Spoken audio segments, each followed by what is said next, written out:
France Maghreb 2. Amis de la liberté, bonjour et bienvenue dans votre rendez-vous quotidien sur France Maghreb 2. C'est votre LGF, le grand forum de 16h à 18h. Comme chaque jour, ravi de vous retrouver pour cette nouvelle semaine qui commence avec la pluie et même le vent.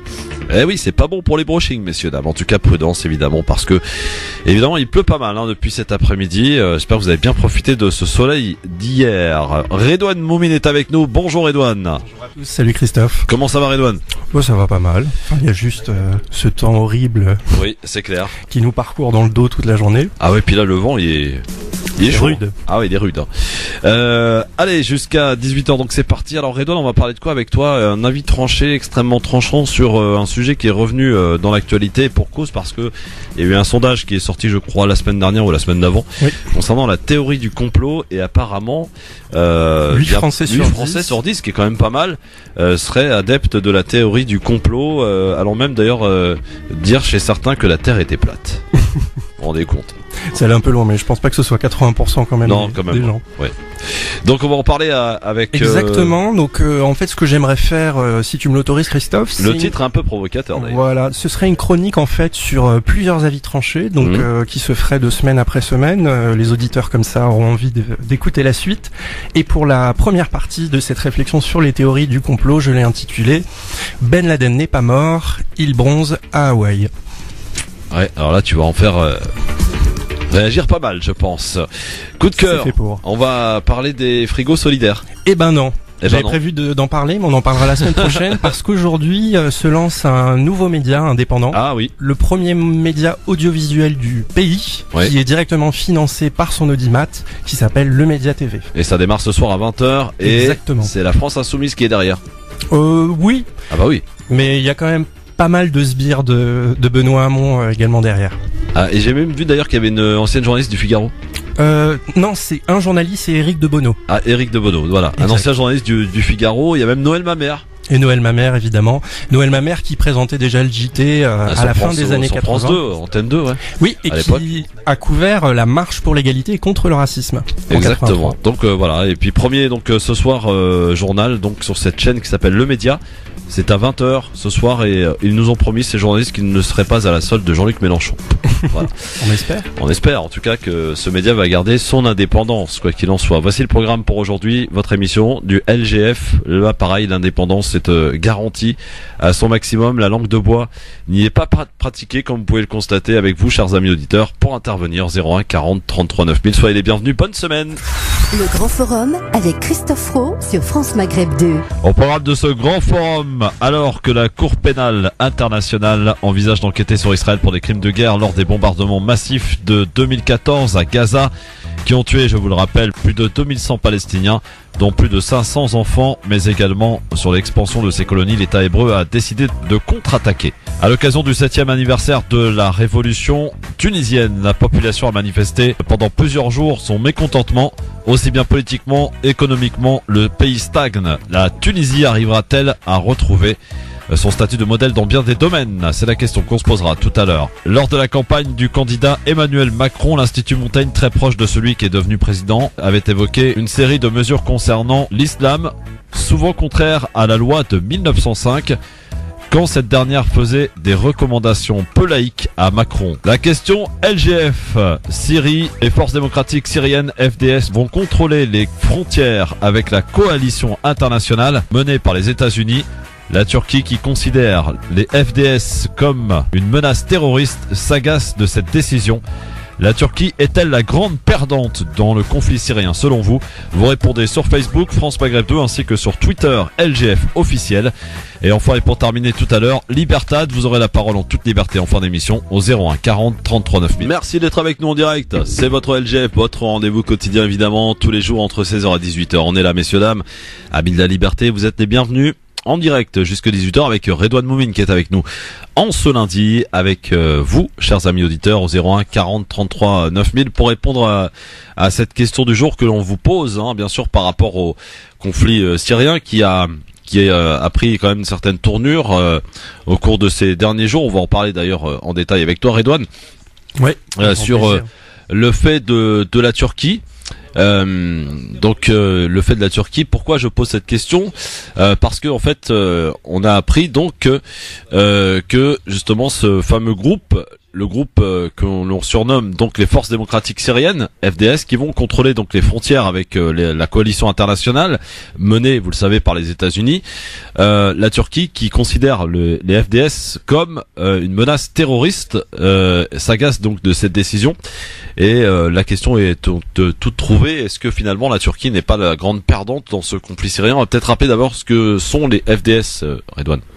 Oui, donc les forces démocratiques syriennes, sur place on l'appelle le QASD, QSD. C'est un organe donc qui a été créé en 2015 et l'objectif était de regrouper sous une même bannière les combattants kurdes qui étaient largement majoritaires dans les territoires du nord sous l'alliance donc des YPG. YPG, donc pour ceux qui lisent le terme, c'est YPG. Et autour des YPG, donc rassembler d'autres groupes locaux qui avaient pu combattre les mêmes ennemis, les mêmes adversaires que les YPG. À l'époque, donc, le Front Al-Nosra, qui était présent au nord-est du territoire, et également Daesh. Donc dans cette coalition, on retrouve notamment donc les combattants syriaques du MSF.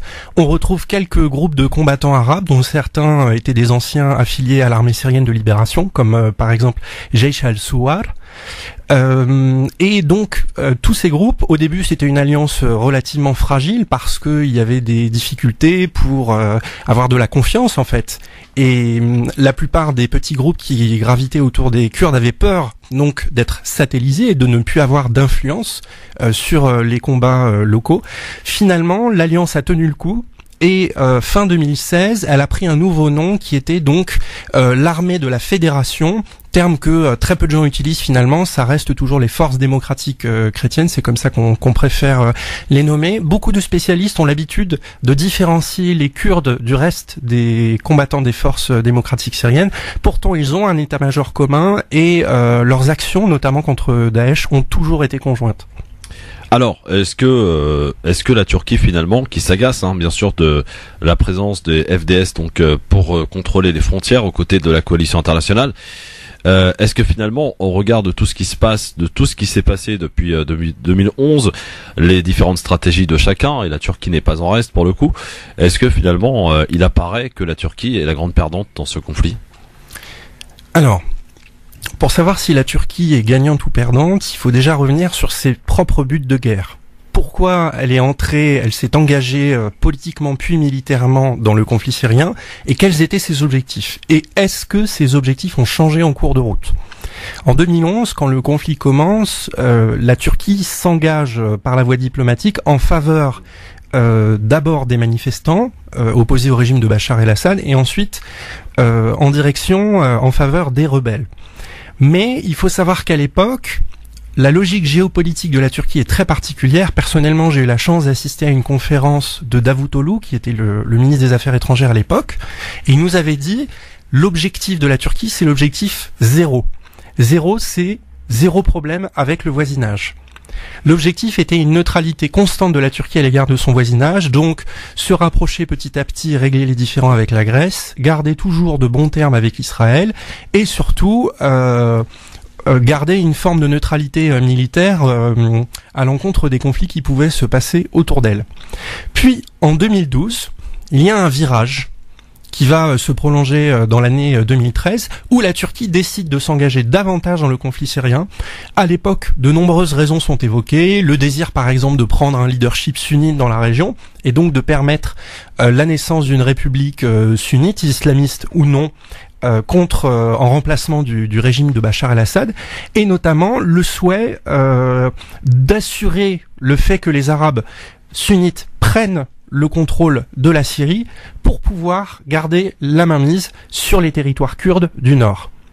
Et c'est là où les choses commencent à se gâter, puisque à la fin de l'année 2012 et au début de l'année 2013, le régime syrien abandonne complètement les positions tenues au Nord, où vivent les populations kurdes.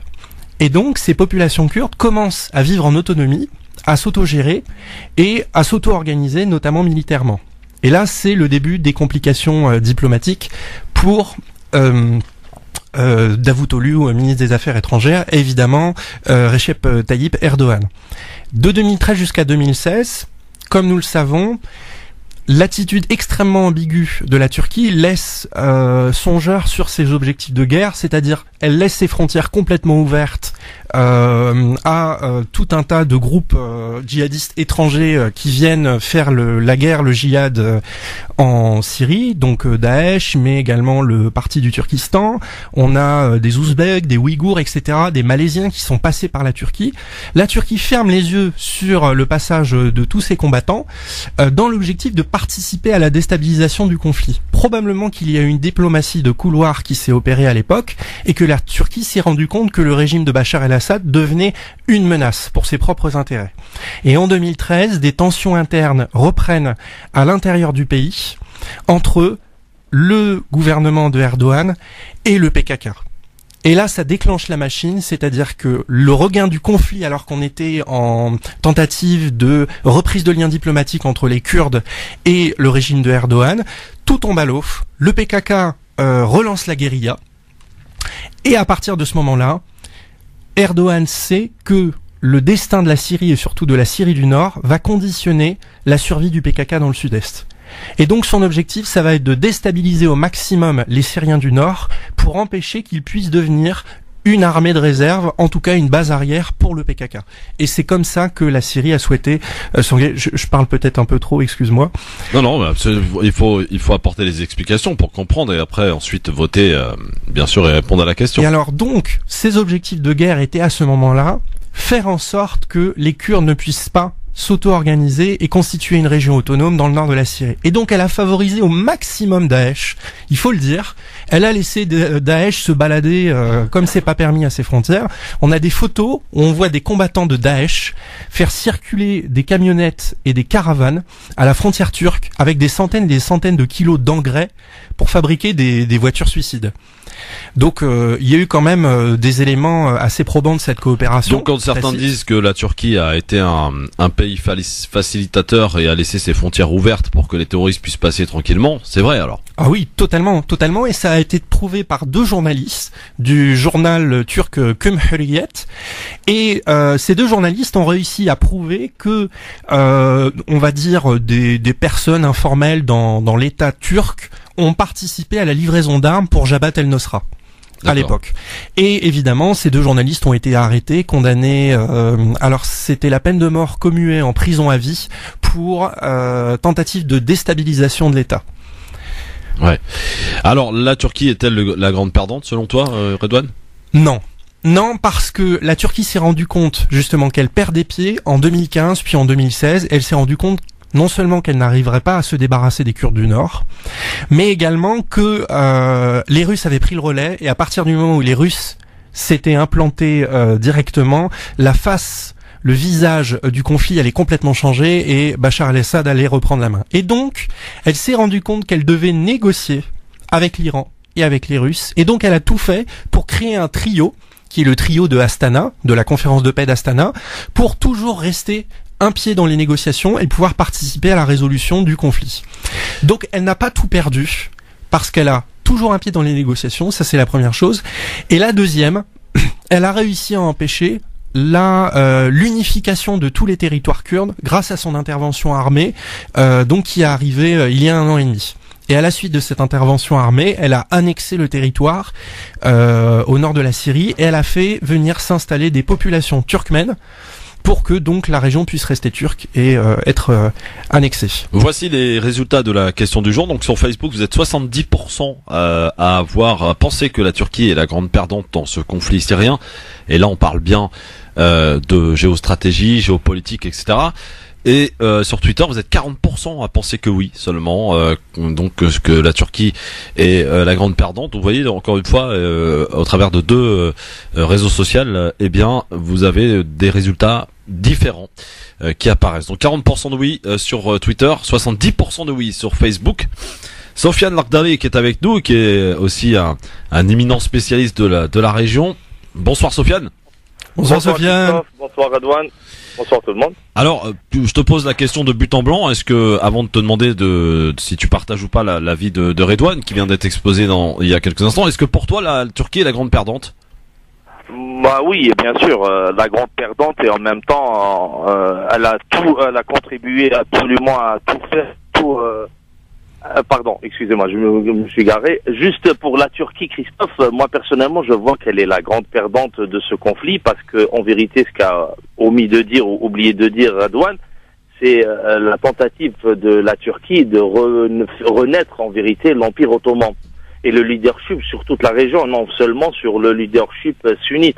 Parce que, en vérité, avant les événements de 2011, la Turquie, elle était inévitablement le leader du monde sunnite, en dehors de l'Arabie Saoudite, qui n'était qu'au niveau du gérant, au niveau de la région des pays du Golfe, mais au niveau du monde sunnite, au niveau de l'image de la Turquie, avec le développement économique et avec le développement militaire qu'a pu connaître la Turquie sous l'ère d'Erdogan, ça allait de soi, en vérité, ce leadership.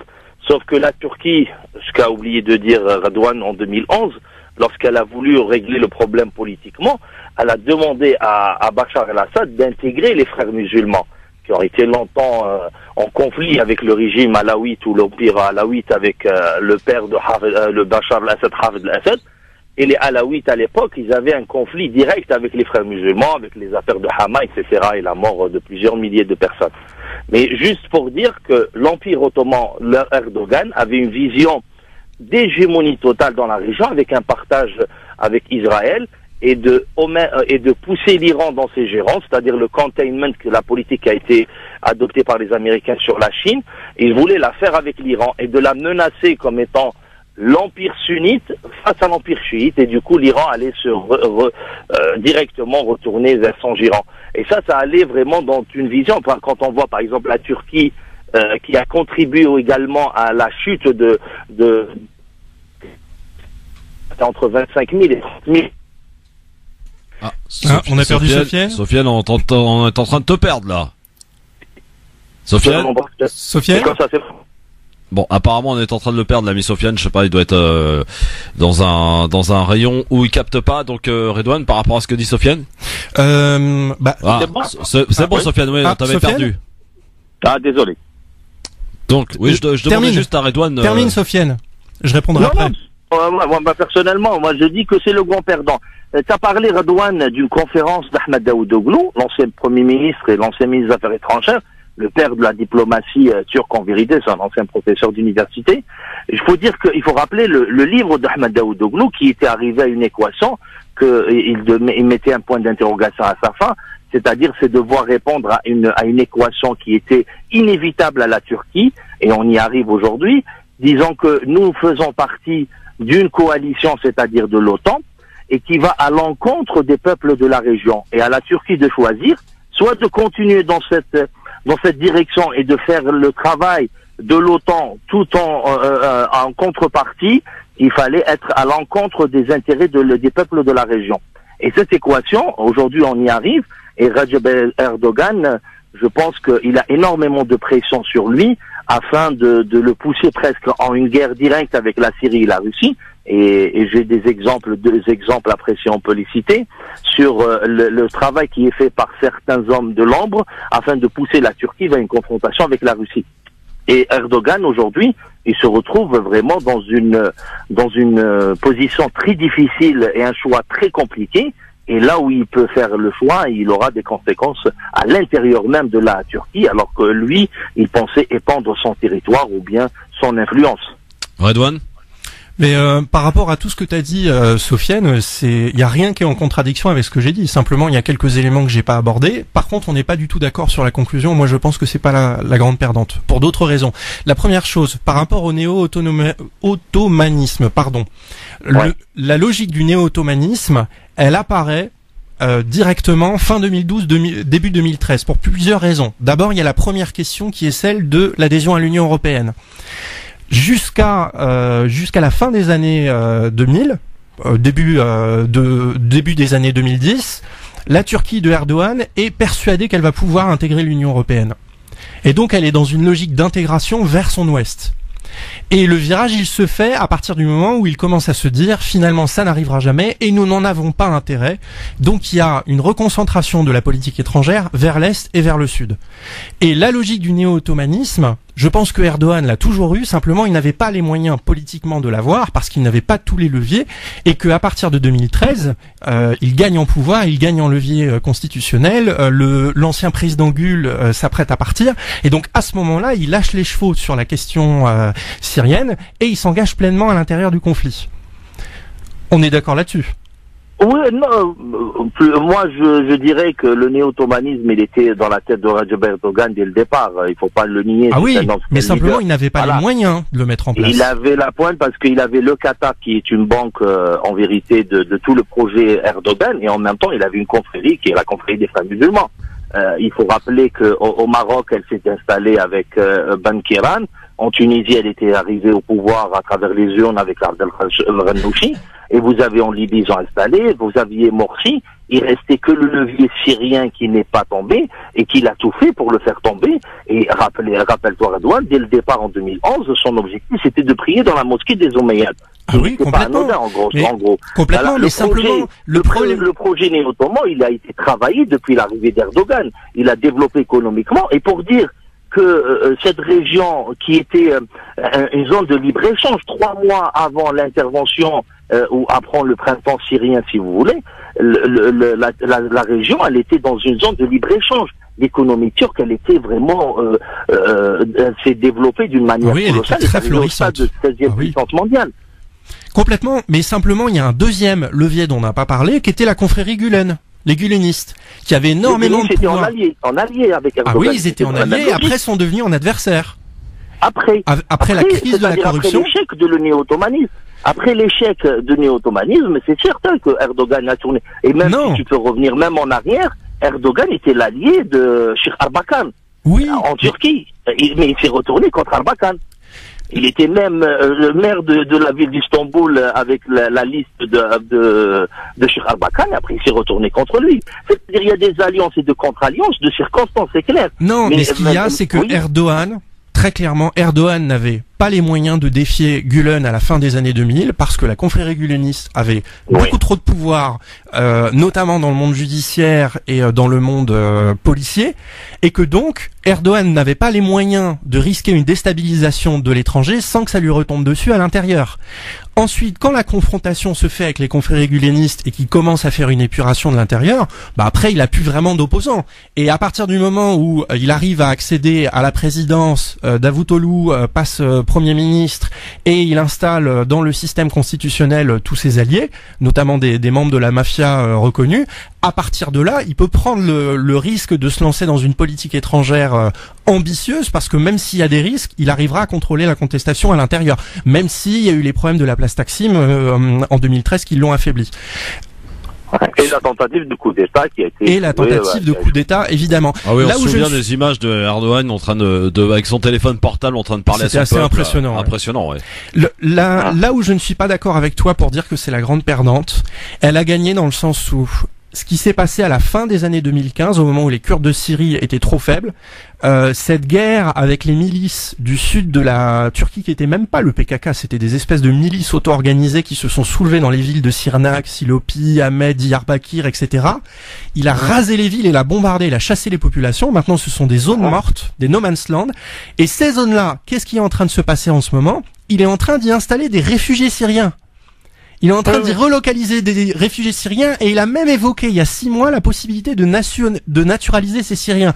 Donc sur la place où il y avait des espaces de connexion directe entre les Kurdes de Syrie et les Kurdes de Turquie sur la frontière, il est en train d'installer des Syriens qu'il a promis de naturaliser. Donc finalement, il a réglé ce risque de la Syrie base arrière et il a fait le même choix que finalement Israël. Il s'est dit de toute façon on pourra pas les couler les Kurdes de Syrie. Donc qu'est-ce qu'il fait? Il est en train d'installer un mur géant. Il est en train de construire un mur géant, ça fait déjà 2 ans qu'il est en construction, donc ça continue, il va faire son grand mur comme Israël et ils s'enfermeront à l'extérieur. Mais la menace kurde... Et comment il va faire avec les Kurdes à l'intérieur de la Turquie? Non, mais les Kurdes du PKK, c'est une autre question, mais ils sont très affaiblis aujourd'hui, le PKK. Ils sont très affaiblis. Mais il existe encore, il va pas les anéantir, il va pas anéantir 15 millions. Évidemment. Pour que dire Radouane qu'il a échoué, c'est un gars qui avait, ou c'est un monsieur, voilà, on fait pas le procès de la Turquie, on essaie juste d'analyser. Ah oui, évidemment, on parle pas des Turcs, on parle du régime turc. C'est pas un procès à la Turquie d'avoir une hégémonie sur toute la région. Non, juste pour, voilà, mettre une parenthèse pour les gens qui nous écoutent, on n'est pas en train de juger la Turquie, et parce que les Arabes, ils sont faibles, ils sont vraiment anéantis complètement, et maintenant, ils subissent soit une hégémonie turque, une hégémonie iranienne, ou une hégémonie israélienne. Juste pour la Turquie, pour dire qu'elle est la grande perdante, on est en train de parler d'un projet néo-ottoman, c'est-à-dire d'une domination totale du monde arabe, allant du Maroc jusqu'aux proto-monarchies. Et là, on est en train de parler de quelqu'un qui essaye de défendre son propre territoire. Il y a une contradiction totale. C'est quelqu'un qui a utilisé les minorités, les chiites, les sunnites, les kurdes, les perses, les arméniens, etc. Et aujourd'hui, au sein de sa propre population, il y a cette composante. Il se retrouve dans cette propre contradiction, alors qu'il a utilisé cette arme afin d'anéantir la Syrie. Il faut savoir que les Alivis sont entre 10 et 12 millions, et qu'il y a 15 millions de Kurdes. Et lui, il a joué sur les Alaouites, les chiites, et sa propre population est composée de cette minorité. Oui. Aujourd'hui, on est en train de parler d'une Turquie qui essaie de défendre son propre territoire. Il n'est pas sûr d'avoir un territoire turc comme celui qui a été en 2011. Pour moi, c'est une grande perte. Un dernier mot, Redouane. Le dernier élément, alors, quand je dis qu'elle n'est pas la grande perdante, je ne me permettrai jamais de dire qu'elle est gagnante. Je pense que ce qui lui a sauvé la mise, le moment où elle aurait pu couler, c'est le moment de l'avion russe abattu. Ouais. Alors là, elle était vraiment au bord du gouffre, parce que les Russes avec l'assassinat de Karlov, l'ambassadeur russe. Exact. Et voilà. Avec ces éléments-là, juste pour compléter Redouane, et je laisse la parole. On a fait le procès de la Turquie il y a 2-3 jours sur les drones qui ont attaqué la base de l'Hmeimim et à la Tiakié comme pour les bases russes. On a parlé d'un territoire qui était sous contrôle turc.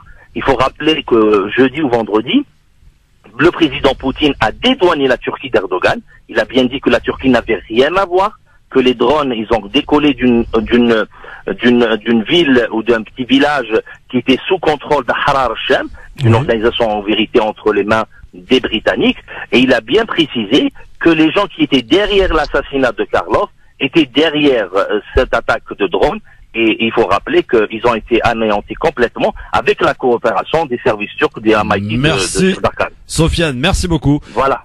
À très vite en tout cas. Vous avez maintenant bien avec Sofiane et Redouane et ce petit débat ma foi très enrichissant qui s'est enclenché dans cette émission de LGF.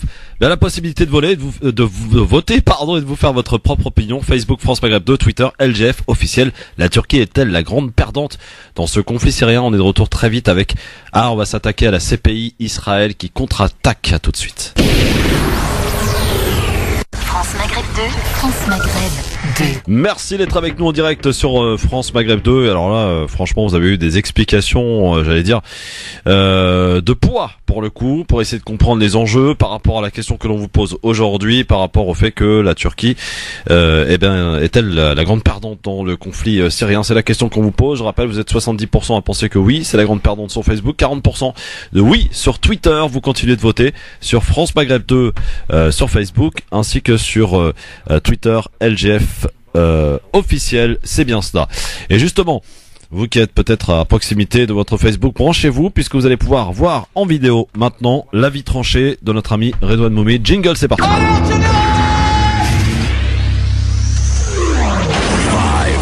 3, 2, 1, 0. Si je fais quoi que ce soit, c'est la mise à pied. Alors piétinez-moi, allez-y. En direct sur France Maghreb 2 dans le grand forum, Redouane Moumine qui va nous parler de la théorie du complot avec ce titre légèrement provocateur. Ben Laden n'est pas mort et il bronze à Hawaï. On a juste un petit souci, la vidéo ne prend pas. Ah bon? Je suis vraiment désolé. Qu'est-ce que je suis mauvais en réseaux sociaux et informatique? Oui, qu'est-ce qui se passe? Je sais pas. Je le fais quand même? Alors on va attendre un petit peu, hein? Bon. On va attendre un petit peu parce que ça serait quand même bien que ça soit en direct sur Facebook. Hein. Eh ben, j'en profite pour dire juste une petite chose par rapport à ce qu'on disait tout à l'heure. Pour moi, les grands perdants, c'est vraiment le Qatar et l'Arabie Saoudite pour le coup. Parce que les investissements financiers et le choix de leurs alliés directement sur le terrain se sont avérés catastrophiques sur tous les plans. Et donc Sur ce plan-là, je pense que la Turquie, qui a fait des erreurs, a eu des échecs vraiment probants, s'en tire plutôt bien. On va accueillir Docteur rapidement qui est avec nous, qui aime évidemment réagir sur cette question. Docteur. Très rapide, parce que c'est pas le sujet, ça a été bien discuté. Ouais. J'interpelle, tout est faux, Monsieur Radouin. Excusez-moi, je reviendrai une autre fois, mais tout est faux, Monsieur Radouin, malheureusement. Je suis d'accord avec Monsieur Soufiane, ce qu'il a. Sauf, il y a un problème, ce qu'on appelle les jokers menteurs. Actuellement, à Souchi, le 29 janvier, bientôt, très bientôt, il y aura la Fédération syrienne dans un État kurde de 13 millions d'habitants. C'est que Jalal Talbani, on avait dit en France Maghreb 2 en 2013, Monsieur Christophe, rappelez-vous, il a dit à Bachar, moi je dois beaucoup à votre papa, Hafiz. Donc ils ont donné entre 7 et 9 millions de nationalités syriennes à des Kurdes, Perses et Turcs qui arrivaient. Donc actuellement, c'est les Kurdes ont trahi pour commencer le régime syrien. Puis, pour le moment, ils sont en train de jouer la carte USA et Israël. Très bien. Voilà où on est pour le moment. Et là où il faut qu'ils sachent, les gens, ils vont imploser la Turquie. Je suis d'accord. Il vient de dire l'implosion de Qatar et de l'Arabie Saoudite. Ça, c'est plus qu'évident. On en a parlé. Pour la Turquie est implosée. Il faut pas oublier qu'à Idlib, on en a discuté avec Monsieur Tariq Mami il y a 2-3 jours, je sais plus, il y a 4 jours. Actuellement, ils ont placé l'ensemble des terroristes tchétchènes, Khair Rabbi, à droite et à gauche, arrivés de Russie et tout ça. Tout le monde joue joker menteur. Ils ont frappé de là-bas les bases russes et ils pardonnent pas. Évidemment, Poutine qui continue à jouer le joker menteur, il a dédouané Erdogan, pas pour longtemps. Erdogan est coincé. Personne n'en veut de lui, ni les Américains, ni les Israéliens, ni les Arabes, ni personne. Il est fini. Donc c'est l'implosion de son régime, c'est la totale. Bon, merci voilà, docteur. Après je reviendrai. Voilà. Merci. Bon. Faudrait que vous reveniez nous dire pourquoi tout est faux sur ce qu'a dit Redouane quand même, hein, ça serait bien. Personnellement, je ne suis absolument pas d'accord avec tout ce qui vient d'être dit. Mais j'espère, docteur, qu'on aura l'occasion d'en rediscuter une autre fois. Bien sûr. Bon, on parle de la CPI ou on fait la vidéo maintenant ? Ça me paraît bon pour la vidéo. Je m'excuse pour les auditeurs. Bon, alors, écoutez, on va la déclencher, c'est parti. Donc, en direct sur France Maghreb 2, on la déclenche en direct donc sur le Facebook de la radio France Maghreb 2. On se remet de jingle avec pour le plaisir. 5, 4, 3, 2, 1, 0. Si je fais quoi que ce soit, c'est la mise à pied. Alors piétinez-moi, allez-y. Avec ce titre donc, disais-je un peu légèrement provocateur, Ben Laden n'est pas mort, il bronze à Hawaï, Redouane. Exactement. Alors j'ai eu la chance, il y a quelques années, d'enseigner l'histoire-géographie au collège et au lycée. Et comme tout professeur dans cette discipline, il arriva à plusieurs reprises que le complotisme fasse son entrée discrète dans la salle. Une remarque révisionniste par la première de la classe, ou le déni d'événements historiques par un garçon turbulent près du radiateur. Et même l'expression unanime de théories conspirationnistes par une bonne partie de la classe lors de chapitres qui passionnaient ces jeunes esprits. Quand le professeur met le cours sur pause pour déconstruire une intox sur Kennedy ou le régime nazi, les débats s'enlisent souvent, malheureusement. Alors on peut pas leur en vouloir à ces élèves, parce qu'ils viennent en classe pour apprendre et comprendre, et ils sont en appétit de réponse. Mais ces sujets, ils sont complexes. Et ils sont le sujet de fantasmes. Et c'est parce qu'il y a des zones d'ombre, des non-dits, des paradoxes à aborder. Or, ces élèves, il leur faut des réponses simples et vite. Et les seules qu'ils ont à disposition jusqu'à maintenant, elles proviennent d'Internet. Ils se servent allègrement sur la toile, YouTube devenant ainsi la vache laitière qui intoxique quotidiennement leur analyse du monde. Qui pourrait leur en vouloir ? Qui leur a expliqué les mécanismes de l'information ? Qui leur a enseigné le scepticisme ? Et c'est là toute la difficulté pour un professeur d'agir. Après un débat où ont été tenus des propos antisémites dans ma classe, j'ai décidé, sur l'exemple de collègues, et ils sont très nombreux à faire ça en France, j'ai pris le problème à la racine et j'ai décidé, durant mes heures de cours, de pratiquer des petites initiations à la contre-conspiration. Et donc, on se pose avec les élèves et on discute autodéfense intellectuelle. Qu'est-ce qu'une source ? comment reconnaître un fake, dater les images d'une vidéo, repérer une photo retouchée. C'est quoi un lanceur d'alerte finalement? Et avec chaque classe, j'avais décidé d'introduire l'atelier en leur passant une chanson française qui est peu connue, mais au couplet bien tranchant, et l'un d'eux finissait par « Les tours jumelles, c'était le FBI, et Ben Laden fait du golf à Hawaï ». Si vous voulez connaître la suite de ces groupes d'autodéfense intellectuelle, c'est jeudi la semaine prochaine pour la partie 2. Pas mal, ça nous donne en appétit en tout cas, hein. Ça nous met en appétit concernant cet avis tranché qui, vous l'avez compris, sera en plusieurs parties. Première partie donc aujourd'hui concernant la théorie du complot, faisant face et en réagissant, j'allais dire, par rapport au sondage qui est paru la semaine dernière. On apprend que 8 Français sur 10, eh bien, sondage Conspiracy Watch. Voilà, c'est ça, font usage de la théorie du complot. Pour eux, tout est complot. Voilà. Donc on y reviendra donc jeudi prochain, pas celui-là, l'autre, hein, évidemment. Voilà, vous avez, en tout cas, vous pouvez la revoir, hein, cette vidéo sur le Facebook France Maghreb 2. Pour l'heure, on va s'attaquer maintenant à la CPI. Alors la CPI, c'est quoi la CPI? C'est un organe indépendant qui est censé pouvoir juger un pays ou une personnalité, enfin une personne de ce monde, un président ou quoi qu'est-ce, lorsque justement il a commis des crimes de guerre, des actes terroristes, etc. Et là on parle de la CPI en rapport avec Israël, qui, vous le savez, cette CPI pourrait se pencher sur les crimes de masse qui ont été persécutés, qui ont été faits en 2014 à Gaza. Vous vous rappelez le bilan extrêmement lourd de 2100 morts, dont plus de 500 enfants. Or, évidemment, devant cette menace, eh bien, Israël, avec ses alliés états-uniens, eh bien, ont décidé de contre-attaquer. Et les États-Unis, donc, n'en sont pas à leur première et décident donc de, eh bien, pouvoir supprimer l'aide apportée à cette fameuse organisation que je ne connaissais pas, Redouane, qui est pourtant une organisation qui aide les réfugiés, en particulier les réfugiés palestiniens et syriens. Alors, quelles peuvent être les conséquences justement de cet arrêt du financement des États-Unis vis-à-vis de cette organisation?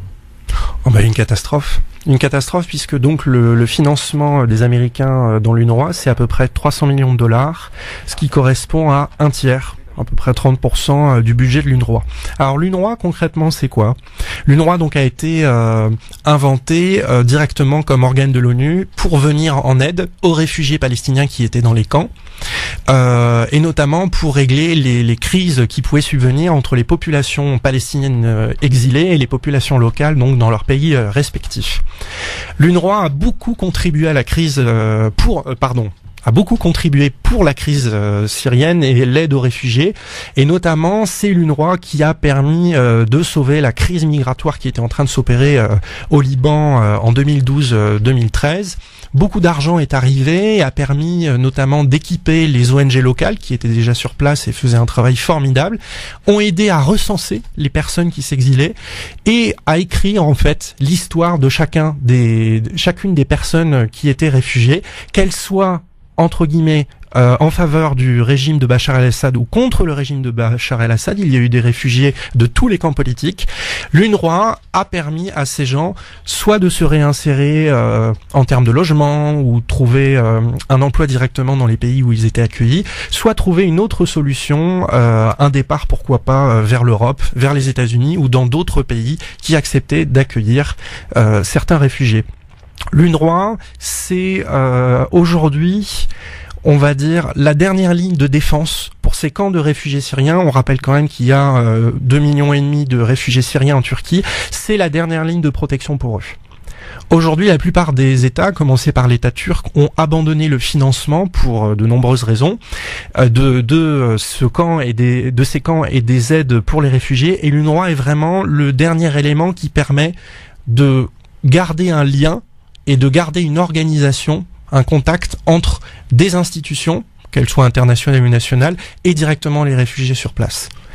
Si l'UNRWA se retrouve avec un tiers de budget en moins, c'est déjà une catastrophe pour la situation des réfugiés syriens, mais ensuite pour la situation directement des réfugiés palestiniens et des Palestiniens en situation de détresse à Gaza ou en Cisjordanie. Donc toujours la même chose finalement, c'est par l'argent qu'on punirait les intentions des Palestiniens de poursuivre Israël devant la CPI.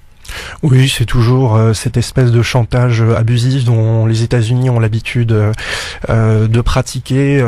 C'est avec l'UNRWA, mais ils l'ont également pratiqué avec la Somalie. Quand plusieurs régimes africains s'étaient opposés à des décisions américaines, ils avaient refusé de soutenir l'aide aux Somaliens. C'est une habitude.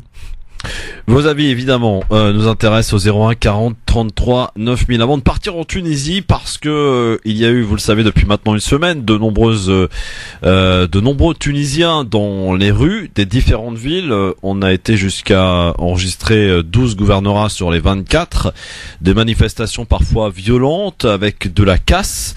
Et la question qu'on peut éventuellement se poser quand est-ce que l'on va retrouver la Tunisie et ses différents modèles dans pas mal de domaines, la Tunisie, notamment en matière d'éducation. À l'époque, elle avait donc été avant-gardiste par rapport aux autres pays du Maghreb sur bien des domaines. Quand va-t-on retrouver une Tunisie beaucoup plus paisible? C'est la question qu'on se pose avec vous dans un instant. 01 40 33 9000. Le temps d'aller faire un petit tour du côté du zapping. Alors ce week-end, pour démarrer, Maître Golnadel. Vous connaissez Golnadel? Oui, hein? Ce bon vieux Golnadel. Voilà, qui, vous le savez, est chroniqueur aussi chez Ardisson le dimanche. Oui. Dans les terriens du dimanche, pousse un coup de gueule devant la présence d'ailleurs devant Castaner, Christophe Castaner, concernant la justice. Il n'y croit pas, Golnadel, il n'y a pas de justice, écoutez. Alors, il faut dire les choses. Ne croyez surtout pas, Thierry, que ceux qui vous disent que la justice française aujourd'hui, elle fait le taf. Elle ne le fait pas. Et que quand elle condamne, beaucoup de peines ne sont pas exécutées. Vous le savez peut-être pas.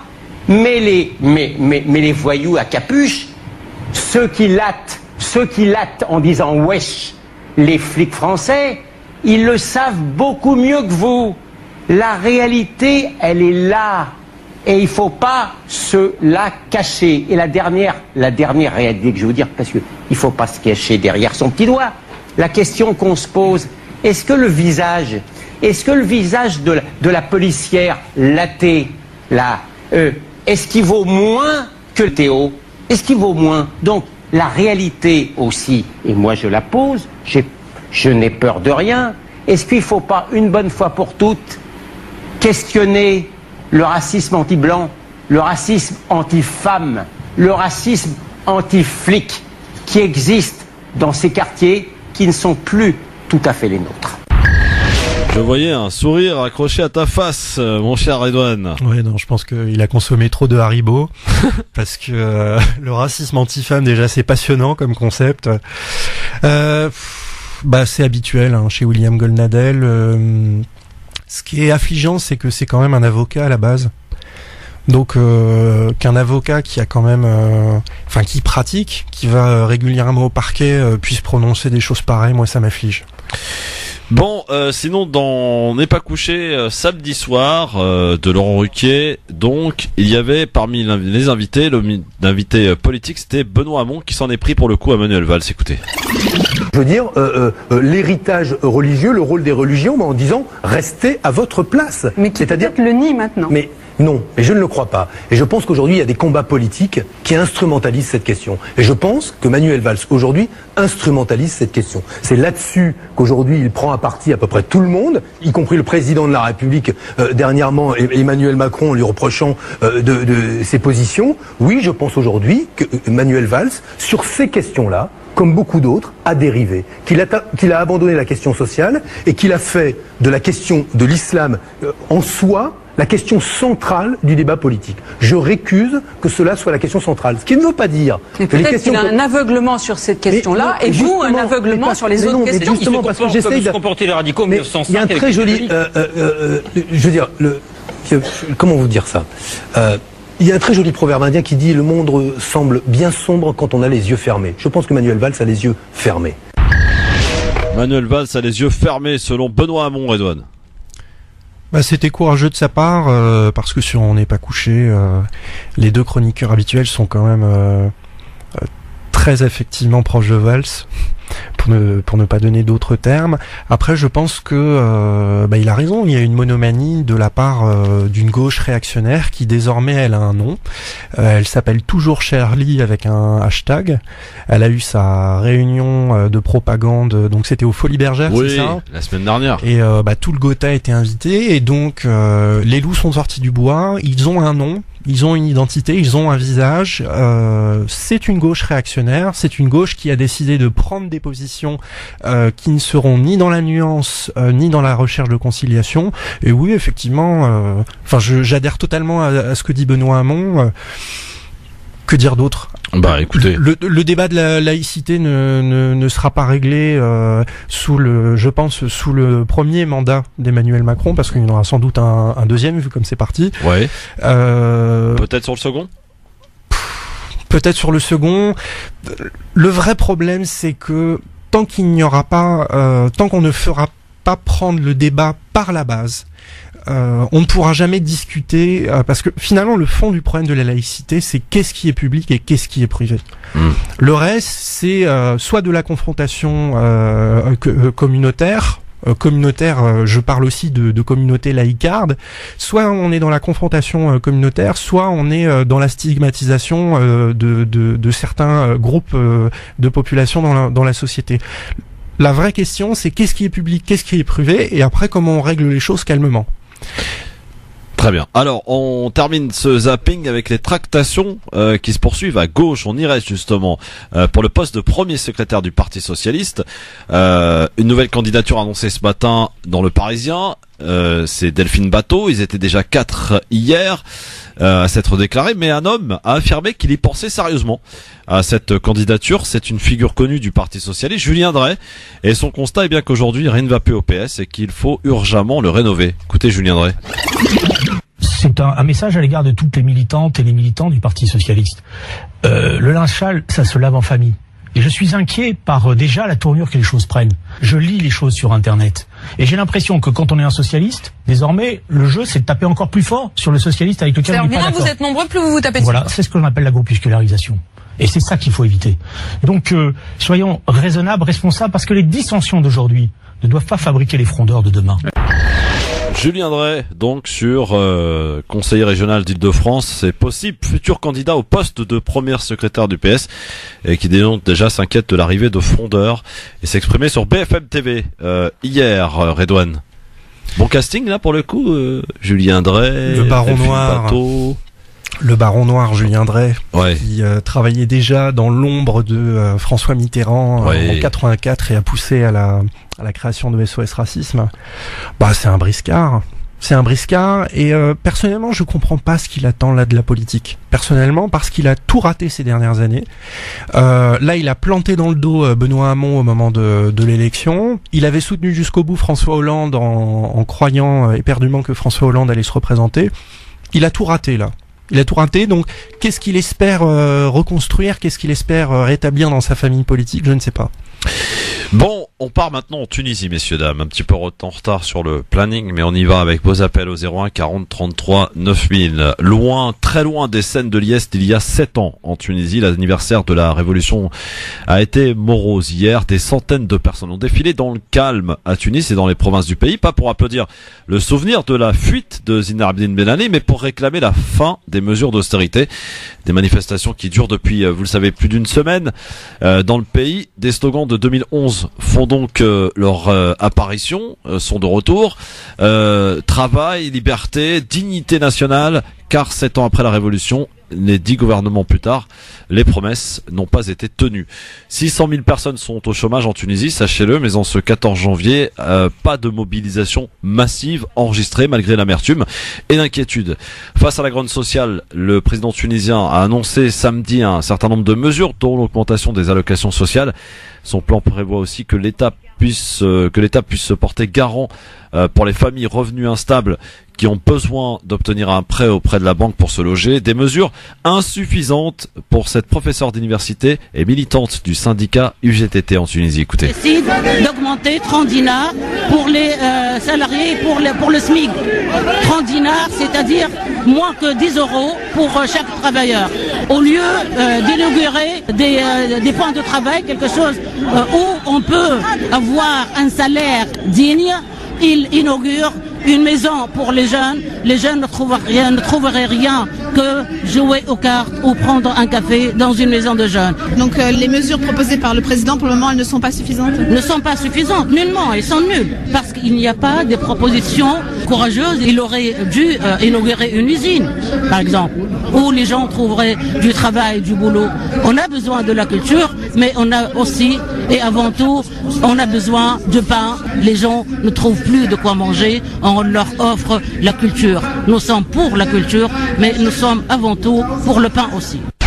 Voilà, c'est une militante donc de l'UGTT qui réagissait sur ce qui se passe donc en Tunisie. Vous l'avez compris, les Tunisiens sont en colère et bon, c'est une manifestation qui s'est bien passée hier, contrairement aux précédentes où il y a eu, vous le savez, des casses. Beaucoup de casses enregistrées tout au long de la semaine. On va y revenir dans un instant avec vos appels. Est-ce que la Tunisie va retrouver sa tranquillité et va être peut-être à la pointe, comme ce fut le cas d'ailleurs à l'époque dans bien des domaines. Je pense à l'éducation, je pense à pas mal de choses. La Tunisie va-t-elle retrouver sa tranquillité, le fait d'être paisible et de se construire tranquillement pour ce petit pays du Maghreb qu'est la Tunisie? Eh bien, peut-être partagez-vous, vous allez nous partager peut-être vos inquiétudes ou alors peut-être votre espoir concernant la Tunisie au 01 40 33 9000, sans oublier l'avis de Redouane Moumine qui est avec nous. Et on continue de répondre à la question par rapport au conflit syrien et ce dont on a évoqué tout à l'heure. Est-ce que pour vous, la Turquie est la grande perdante dans ce conflit syrien? Vous répondez sur Facebook France Maghreb 2 ainsi que sur Twitter LGF officiel. Merci d'être avec nous en direct sur France Maghreb 2 dans le grand forum, bien sûr avec Redouane Moumine qui est avec nous. Je vous invite d'ailleurs à redécouvrir l'avis tranché tout à l'heure sur Facebook, en direct sur la page France Maghreb 2. C'est un avis tranché qui se voudra en plusieurs parties et qui est consacré donc à la théorie du complot. Redouane qui a eu à y faire face donc et à devoir répondre aussi à quelques élèves donc qui étaient visiblement adeptes ou plutôt qui se servaient d'internet peut-être pour se faire une idée sur un événement qui s'est passé. En tout cas voilà, première partie donc qui a été diffusée aujourd'hui, la deuxième sera jeudi pas prochain, l'autre donc en direct dans cette émission. Redouane, avec grand plaisir. Avant de parler de la Tunisie, je crois qu'il y a une auditrice qui souhaite nous faire part d'un problème du côté de la préfecture de police de Paris. Bonsoir madame. Oui, monsieur Christophe. Bonsoir, quel est votre prénom? Je vous demande de vous renseigner sur une cérémonie officielle à la préfecture de police de Paris. D'accord. On nous dit de partir, mais on ne nous dit pas pourquoi. Et même on se renseigne sur la cérémonie officielle. Bon, il y a des gens qui, avec des rendez-vous pour le titre de séjour ou encore pour reprendre leur titre de séjour, et on ne nous informe pas. J'ai pas bien compris. Attendez, j'ai pas bien compris de quoi il s'agit, madame. Vous me parlez d'une cérémonie officielle qui se tiendrait à la préfecture de police de Paris. Aujourd'hui. Aujourd'hui, oui. Donc voilà, moi je vous demande juste de vous renseigner sur cette cérémonie officielle. À quoi consiste cette cérémonie officielle? D'accord. Bah écoutez, on ne nous renseigne pas, on nous dit juste de partir. Très bien. On va se renseigner. Merci madame en tout cas de nous avoir alerté. Merci beaucoup madame. Lanceur d'alerte à votre niveau, vous aussi. N'hésitez pas. 01 40 33 9000. On est là pour évoquer tous les sujets dans cette émission. Si tu me permets juste d'apporter une petite information, c'est Newspress qui a jeté l'article à 14h cet après-midi. 10 associations à Calais ont porté plainte parce que des gendarmes auraient été missionnés pour aller chercher dans les zones à Calais où il y a des réfugiés les sacs de couchage pour les découper et les mettre à la benne. Il y a juste un problème, c'est que les sacs de couchage en question ont été prêtés. Il y a un contrat de prêt entre les réfugiés en question et ces associations humanitaires. Donc les sacs de couchage sont prêtés et les réfugiés doivent les rendre plus tard quand ils repartent. Et Les gendarmes ici les ont découpés, les ont mis à la benne et ne savaient pas qu'ils appartenaient aux organisations. Donc la plainte a été déposée contre X au tribunal de Dunkerque. Très bien. Rachid qui souhaite apporter son point de vue concernant la question du jour et le fait que la Turquie serait peut-être la grande perdante dans le conflit syrien. À en croire Sofiane Akdali tout à l'heure, oui. À en croire Redouane, un peu plus mesuré, il dit non. Rachid de Corbeil-Essonnes, quel est ton avis à toi? Bah déjà, votre question, elle est mal posée à mon avis, parce que la grande perdante... Commencez pas, Rachid. Hein. Qu'est-ce que ça veut dire, ça? Comme quoi notre question est mal posée. Pourquoi elle est mal posée, Rachid? Bah parce que c'est évident que la grande perdante de la guerre en Syrie... Bah non, c'est pas évident. Déjà, des centaines de milliers de morts, des économies détruites, tous les bâtiments détruits... Alors pour Redouane Moumine qui est en face de moi, c'est pas évident que ça soit la grande perdante. Et il l'a expliqué tout à l'heure, justement. Bah après, moi, je vais dire, pour moi... Déjà, la Turquie, elle est même pas perdante. Parce qu'au final, même si elle a fait des mauvais choix, au final, son PIB, il est toujours, ils sont à plus de 5-6% d'augmentation cette année. Ils ont réussi à récupérer pratiquement tout le matériel industriel de la Syrie, le pétrole. Et ils ont réussi à avoir la double face de leurs alliés avant qu'il soit trop tard. Ils ont réussi, ils ont rien perdu au final. Bon, écoute, c'est ton avis, Rachid, en tout cas, et t'hésiteras pas à aller donner ton point de vue aussi sur Facebook ou Twitter, hein. Tu votes, j'espère, Rachid? Ouais, si, j'essaye quand j'ai le temps. Vas-y, un petit tour sur... T'es plutôt Facebook ou Twitter, toi, d'ailleurs? Non, Facebook. Facebook, donc France Maghreb 2, c'est là que ça se passe. Ok, Rachid, merci à toi. Il faut pas oublier de partager. Il faut pas oublier de partager, exactement. On partage, on like et on vote, bien sûr, à la question du jour sur Facebook, France Maghreb 2, ainsi que sur Twitter, LGF officiel. Revenons à la Tunisie maintenant et à donc cette semaine d'agitation, on va dire, et de manifestation pour y dénoncer finalement cette loi de finances 2018 qui a vu des prix augmenter de manière considérable. Redouane, on s'aperçoit finalement que les Tunisiens sont peut-être dans la désillusion 7 ans après la révolution et après la chute et la fuite de Zine Abdine Ben Ali. Est-ce qu'il y a peut-être l'espoir que la Tunisie retrouve son statut de leader dans bien des domaines? Aujourd'hui, statut de leader, mais malheureusement pas forcément au premier rang, mais plutôt vers les derniers dans pas mal de domaines, puisque la Tunisie a fortement régressé. Est-ce que ça fait partie, j'allais dire, des choses 7 ans après une révolution, c'est encore jeune, il faut que ça s'installe. 10 gouvernements après, les choses n'ont pas changé, ils se sont même amplifiés. Alors, je suis loin d'être. Il fallait bien le pour commencer. Je suis loin d'être un spécialiste de la Tunisie, mais il y a certains éléments dont je suis sûr. D'abord, ce qui a coûté très cher à la Tunisie, c'est évidemment la proximité libyenne. L'instabilité en Libye, et même on peut parler de guerre civile, de guerre internationalisée en Libye, a fait énormément de mal à la Tunisie, à son économie, et à plusieurs reprises elle a été déstabilisée militairement par des groupes comme Daesh par exemple, et c'est ce qui a miné évidemment son tourisme.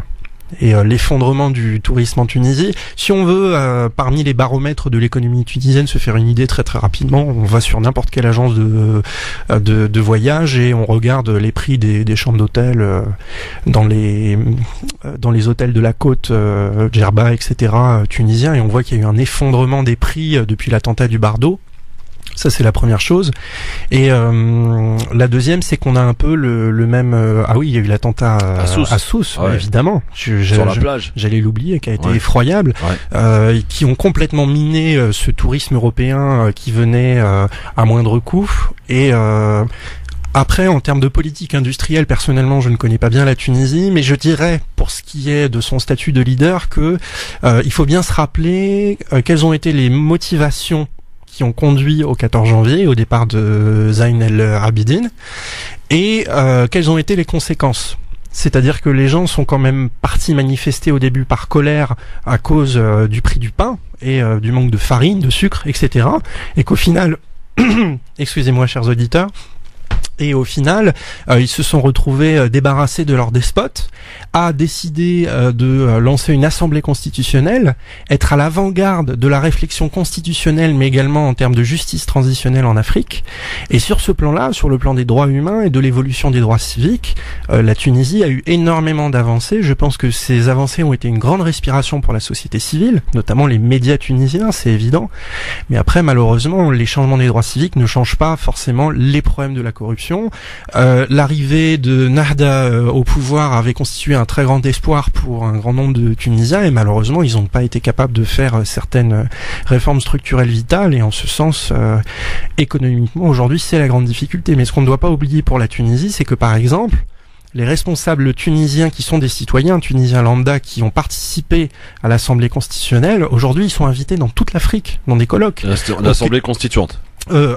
Constituante, pardon, j'ai dit constitutionnelle. Ouais. Ils sont invités au Kenya, ils sont invités en Ouganda parce qu'on veut savoir qu'est-ce qu'il s'est passé en Tunisie, comment les Tunisiens ont fait pour dépasser ces questionnements politiques. Et donc, on fait appel à eux partout en Afrique parce qu'ils ont constitué une avant-garde, un préalable pour le reste de la démocratisation de l'Afrique. En ce sens, et également sur la question de l'émancipation des femmes, je connais très bien une femme qui a vécu en Tunisie et travaillé en Tunisie, qui s'appelle Majda.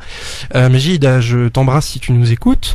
Elle a travaillé chez Aswat Nissa, qui est une association qui promeut les jeunes femmes actives en Tunisie et notamment les jeunes entrepreneuses. Ouais. Elle m'a dit le travail en 5 ans a été fulgurant, ça a été assez incroyable et dans le même temps elle travaillait chez Avocats sans frontières, elle m'expliquait que le système juridique tunisien se portait beaucoup mieux. Bon, eh bien, quoi qu'il en soit, il y a quand même du monde dans la rue pour y dénoncer donc cette loi de finances 2018, l'augmentation de pas mal de produits, de taxes, bien sûr, sur pas mal de produits, des taxes même allant jusqu'à 25% supplémentaires. Donc, les Tunisiens, aujourd'hui, contrairement à il y a quelques années, n'ont, pour quelques-uns d'entre eux, en tout cas, n'ont plus de quoi de se nourrir. Il y a eu ce problème aussi du terrorisme, qui a été extrêmement présent et qui a vu et a fait de la Tunisie le premier pays, l'envoi de terroristes en Syrie, le pays du Maghreb, hein, bien sûr. Ah, c'est le deuxième. Le premier, c'est le Maroc. Je te le dis de source sûre. C'est le Maroc avec plus de 3000 départs. Bon, en tout cas, la Tunisie est quand même bien classée par rapport au nombre d'habitants et voilà. Donc, ça a été quand même là aussi une source d'inquiétude par rapport aux autorités. Ils ont peut-être pas su gérer là au mieux, en tout cas, ces départs massifs et encore moins d'ailleurs ces retours qui s'organisent actuellement. Et la population, de toute façon, reste debout. Et j'allais dire gardienne de tout ce qui peut se faire, et c'est pas pour rien que dès qu'il y a quelque chose à dénoncer, ils le font aujourd'hui. Mais la seule différence quand même par rapport à la période Ben Ali, c'est que les Tunisiens ne travaillent quasiment plus, ils sont au chômage pour beaucoup d'entre eux, et que l'économie peine à décoller, et ça c'est un réel problème. On va revenir avant de passer à le dernier sujet sur le fait que l'Institut Montaigne aurait été proposé des choses pas forcément très laïques à Emmanuel Macron alors en campagne pour les présidentielles, avec Daoud qui a son avis sur la question. Justement, il est turc, Daoud. Alors Daoud, bonsoir. Est-ce que la Turquie est la grande perdante dans le conflit syrien? C'est la question du jour aujourd'hui, Daoud. Bonsoir Daoud. Oui, bonsoir à tous. Tout d'abord, permettez-moi de vous remercier pour le travail que vous faites pour nous. Puis j'aimerais ici là remercier le constat nuancé, je précise bien nuancé, de Sofiane, parce qu'il a été vraiment précis sur des sujets. Tout d'abord, la question, j'irais plutôt non et oui. La plus grande perdante, c'est la Syrie, mais après, oui, c'est la Turquie. Parce que on sait tous qu'elle a une frontière de plus de 800 km. Donc quand on est à la porte d'un pays en conflit, que ça soit même avec ses voisins, elle est tout le temps perdante. Je veux ici désavouer aussi Redouane, puis le docteur. Quand le docteur dit qu'Erdogan est fini, je pense qu'il se trompe totalement parce qu'il a gagné toutes ses élections depuis 2002. Ah bah là-dessus on est complètement d'accord. Oui, je pense qu'il va aussi gagner celle de 2019. Ah, bien sûr. Mais Redouane, j'aimerais aussi revenir sur Redouane parce qu'il dit en fait, tout à l'heure il a parlé des camions, il a dit que c'était des camions transportés, des agents secrets turcs transporter des camions pour Daesh. Non, c'est pas des agents secrets turcs. En fait, c'est ce qu'on appelle le deep state, c'est-à-dire on a le gouvernement turc, on a tout le fonctionnement du régime turc, et derrière on a ce qu'on appelle un deep state, c'est-à-dire des sortes de fonctionnaires comme des énarques qu'on aurait nous. Alors je connais pas le terme en turc, et que parmi ces énarques, il y en a qui ont voulu faire du commerce avec des groupes comme Jabhat al-Nusra et Daesh, et donc on fait des livraisons d'armes informelles, etc. Mais ce qu'auraient voulu prouver les deux journalistes de Cumhuriyet, c'est que le gouvernement était au courant et qu'il n'a rien fait. D'accord. Ça, c'est ce qui a été dit. Là, je vous dis une information. il l'a dit, Erdogan même lui-même, il l'a dit avec Macron, il a dit qu'en fait c'était des services secrets turcs et qu'on n'avait pas à dire où est-ce que allaient ces armes. Mais on sait tous que ça allait aux Turkmènes, à la minorité turkmène. Donc non, à Nusra, pas à Daesh, sûrement pas à Harar al-Mashar. Ah non. C'est aux Turkmènes. Alors je sais justement, je sais de quoi vous parlez. Attendez, laissez-moi juste. Allez-y. Est-ce que vous considérez les Turkmènes comme des terroristes? Bah, ça dépend quel groupe, parce qu'il y en a une dizaine des groupes turcs et turkmènes qui combattent en Syrie. Oui, bah laissez-moi vous répondre, parce que vous n'êtes pas aussi précis avec les Kurdes. Parce que parce que là vous avez parlé des 30 000 forces que les Américains préparaient. Quels sont leurs chefs? Où est leur chef? Vous devez le savoir. Le chef des YPG? Exactement. Xalali Slo, bah c'est le chef de l'état-major, il est à Kamishliye. Pas du tout. Leur chef c'est Apo. Ah non. Apo qui en non mais allez-y. Je demande à Christophe qui est neutre. Regardez sur internet quand ils sont en Syrie, ils ont tout le temps des photos d'Apo qui est en prison. Ah oui, complètement d'accord. Voilà, qui est aussi le chef du PKK que Macron et beaucoup de pays ont mis comme sur la liste des terroristes. Donc, quelle est la différence entre les 30 000 forces kurdes, et je dirais pas kurdes parce que là, on est en train de faire un débat comme quoi les Erdogan est contre les Kurdes. Parce qu'il faut savoir que le Premier ministre et le ministre de l'Agriculture sont kurdes. Ah oui, exact. Un ancien président qui était aussi kurde. Donc, on a 15 millions de Turcs qui vivent en pleine liberté, de culte, de tout ce que vous voulez. Et même à l'est du pays, les pancartes sont en double langue. Donc, il faut arrêter cette omerta sur l'est de la Turquie. On fait croire que c'est rasé. C'est pas du tout comme ça. Il faut aller voir, il y a eu des reconstructions, des bâtiments, des parcs. Ça n'a rien à voir. Parce qu'il fallait voir un avant et après. Et les gens qui sont en face de l'armée turque, excusez-moi, oui. Oui, Daoud. Redouane. Oui. Juste pour répondre. Déjà, première nuance. Les YPG et Xalal Silo. Les YPG, c'est un organe militaire. Ils ont un chef militaire qui est Xalal Silo. Après, il y a le YPD, le YPD. Le YPD, le parti, c'est le chef, c'est Salah Muslim. On est d'accord. Oui. Mais ils ont un guide politique qui est Apo, donc Abdullah Öcalan. Oui. Ils ne l'ont jamais caché. Quand ils ont pris Raqqa, sur la place centrale de Raqqa, ils ont pris une photo avec le... Excusez-moi, j'aimerais que vous précisiez qui est Apo Öcalan, parce que là, alors, Abdullah Öcalan est l'ancien fondateur du PKK. Qui est quoi? Qui est terroriste? Une organisation terroriste, comme Daesh? Ah bah, qu'est-ce que vous appelez un terroriste? Mais attendez, c'est Macron. Attendez, là. Parce que moi, ce que j'appelle le terrorisme, moi, je vais vous dire ce que j'appelle le terrorisme en tant que chercheur et universitaire. Ah oui. Le terrorisme, ça se rapporte à l'action d'actes de violence qui touchent les civils en vue de provoquer de la terreur.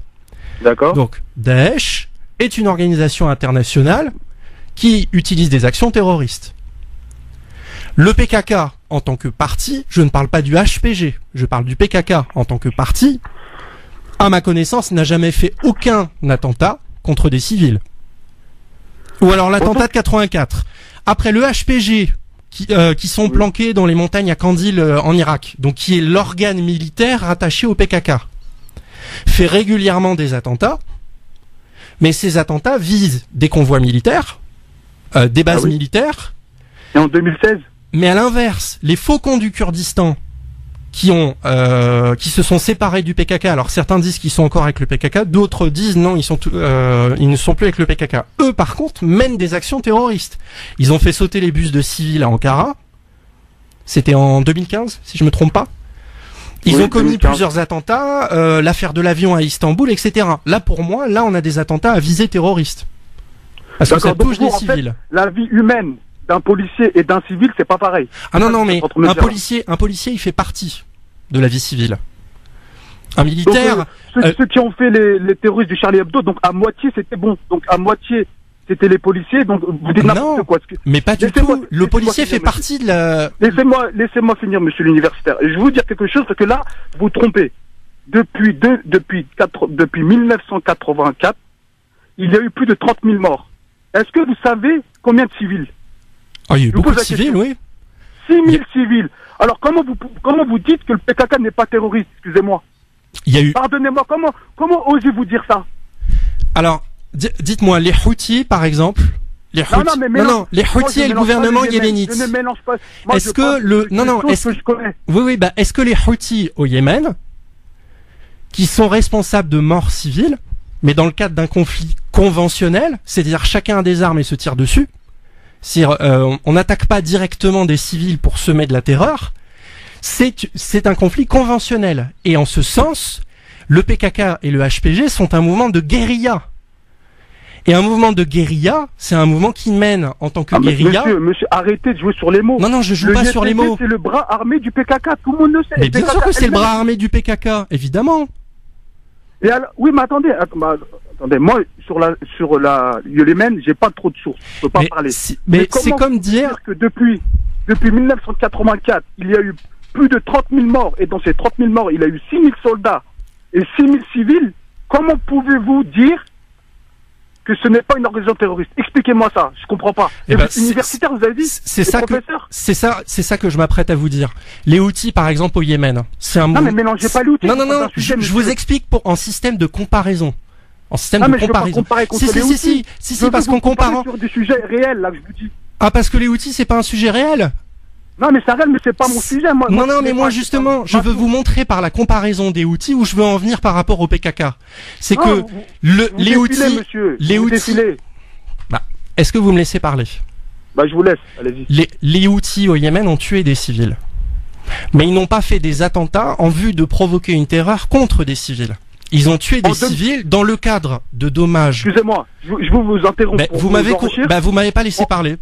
Oui, en 2015, attentat à l'est de Turquie, plus de 300 morts, la plupart des civils reconnus par le PKK. Qu'est-ce que vous en dites de ça? Non, il n'a pas été reconnu par le PKK et la majorité des morts qui ont été tués étaient des participants du HPD parti kurde et la plupart étaient des Kurdes. Et le PKK n'a jamais revendiqué cet attentat, tout comme Erdogan a attribué un attentat au PKK à Istanbul, c'était l'an dernier, et un mois plus tard, il a été revendiqué par Daesh. Donc il faut faire aussi attention à ce qu'on dit par rapport aux revendications. Je vous dis, vous dites des contre-vérités, monsieur Redouane. Vous m'avez pas laissé finir avec le Yémen. Non, mais moi, vous voyez, vous défilez, moi je parle pas du Yémen. Non, mais je veux à titre de comparaison comparer le PKK avec les Houthis. Moi, j'ai ni sympathie pour le PKK, ni sympathie pour les Houthis. Mais parce que vous reconnaissez écoutez, monsieur, un acte où il y a des civils qui meurent. Monsieur, je sais exactement ce qu'a fait le PKK en Syrie. Je sais exactement les déplacements de population qu'ils ont fait à Tel Abyad contre les Arabes. Ils ont chassé les Arabes de chez eux pour installer des Kurdes. Je sais exactement ce qu'a fait le PKK. Et je sais très bien que c'est le PKK qui est allé former les Kurdes de Syrie pour qu'ils puissent avoir des milices d'autodéfense. Oui. Mais moi j'ai aucun avis pour ou contre le PKK, parce que dans le même temps le PKK est allé chercher les Yazidis en 2015 à Sinjar parce que les Kurdes d'Irak les avaient laissés tomber. Ils sont allés les chercher, ils en ont sauvé 30 000 en les faisant remonter dans les montagnes. Donc le PKK a sauvé des civils d'un côté et il en a déplacé d'autres. Vous savez que le PKK a kidnappé plus de 3000 filles à l'est de la Turquie? Est-ce que vous êtes en train de dire que le PKK n'a pas sauvé les Yazidis de Sinjar? Pas du tout. Bon, donc ils ont sauvé des civils à Sinjar et ils en ont explosé. Pas votre preuve, monsieur. Votre preuve. Quoi, mais ma preuve? Mais elle est sur Internet. Vous avez des agences comme France Presse, des agences internationales. Regardez Xinhua, l'agence Chine internationale. Regardez RIA Novosti chez les Russes. Ils ont écrit sur ce qu'on fait le PKK à Sinjar. On a bien compris qu'on vous mettra pas d'accord. Daoud, Redouane, Daoud, chacun a son avis. On se respecte. Allez voir les organes de presse. Oui, Daoud. Oui. Comment il peut dire que mettre une bombe, tuer des civils, c'est pas un acte terroriste? Mais c'est ce que je viens de dire il y a 5 minutes. T'en es témoin, s'il te plaît. Est-ce que tu en es témoin? Bah bien sûr. Bon, mais en fait, je l'ai dit il y a 5 minutes. Daoud, vous reconnaissez PKK comme un État, comme des terroristes? Est-ce que vous le reconnaissez? Non, je considère pas que ce sont des terroristes Merci. Je considère que c'est un mouvement de guérilla armée. Et qu'ils ont commis des crimes de guerre. Sur les mots, c'est mieux. Non, parce que terrorisme. Je vous remercie. Merci, monsieur le professeur d'histoire. Daoud. Chouf, Daoud.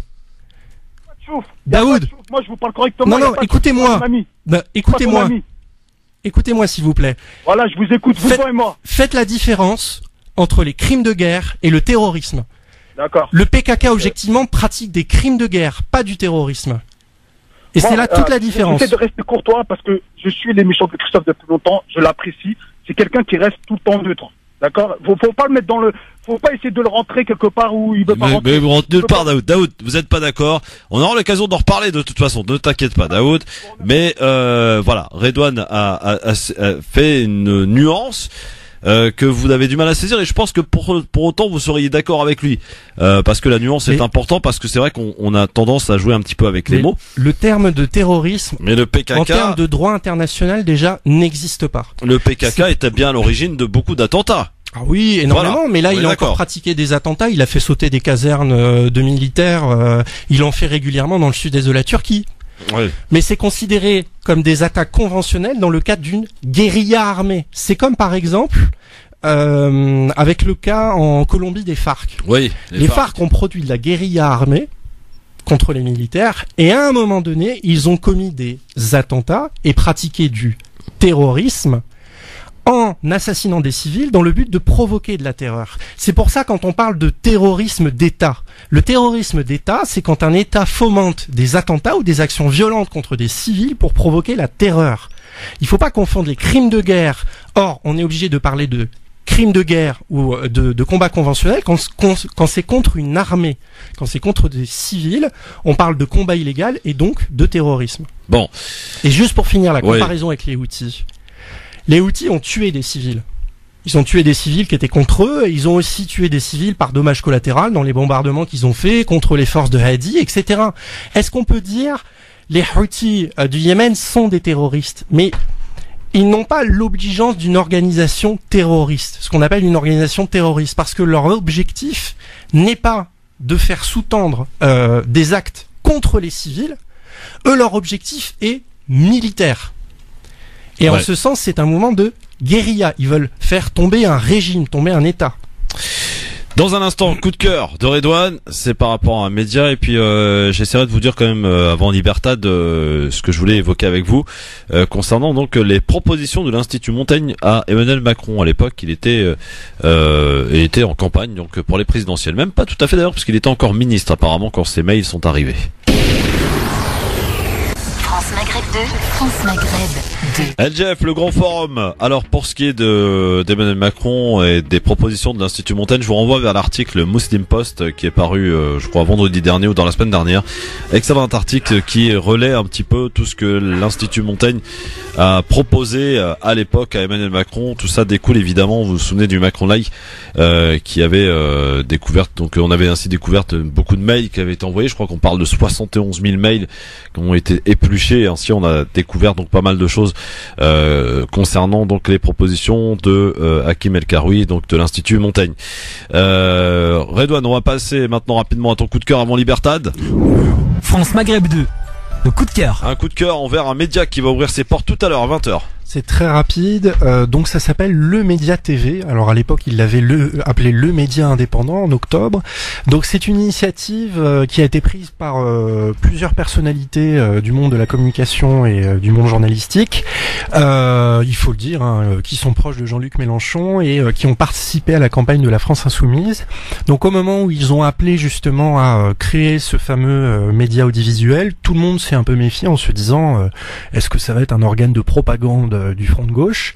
Finalement, l'équipe journalistique de ce média audiovisuel est très diversifiée, avec beaucoup de jeunes pousses du journalisme qui seront très agréables à écouter. Alors il y en a qui viennent de BuzzFeed, il y en a qui viennent de Libération, donc Éric de Bono qui vient du Figaro, et également Noël Mamère.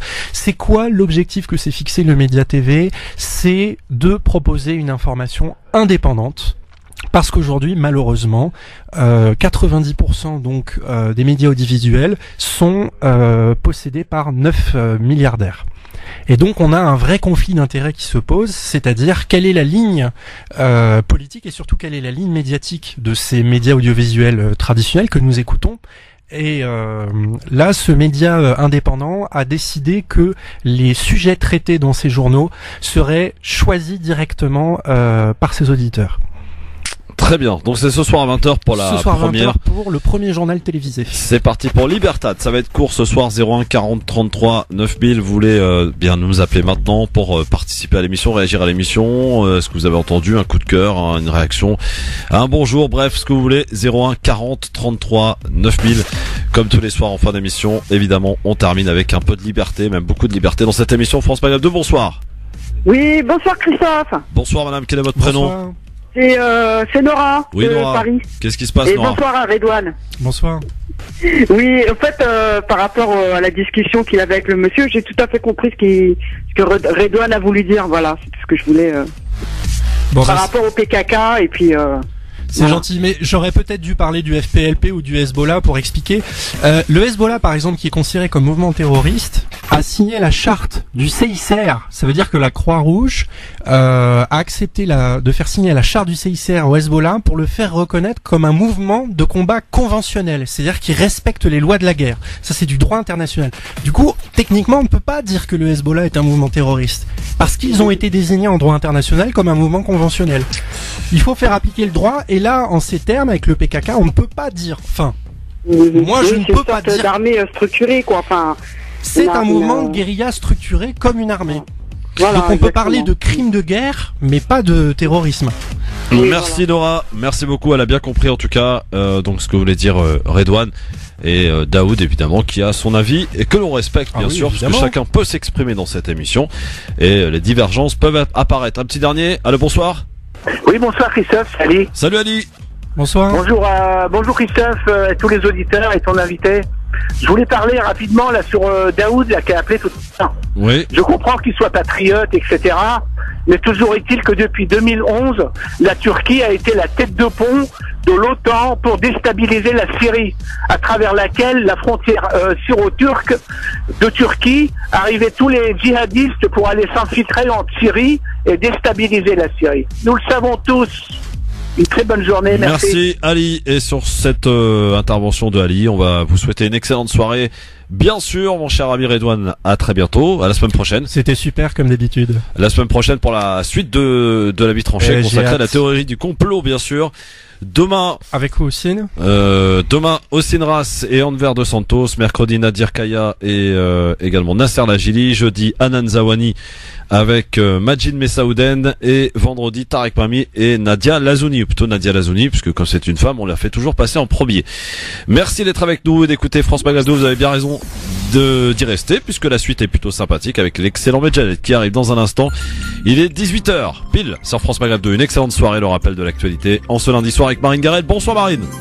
Bonsoir à tous. Emmanuel Macron promet un plan global pour les prisons, plan qui sera détaillé d'ici fin février. Depuis ce matin, des dizaines d'établissements pénitentiaires sont bloqués un peu partout en France. Les surveillants expriment leur ras-le-bol après l'agression de 3 de leurs collègues jeudi dernier dans le Pas-de-Calais.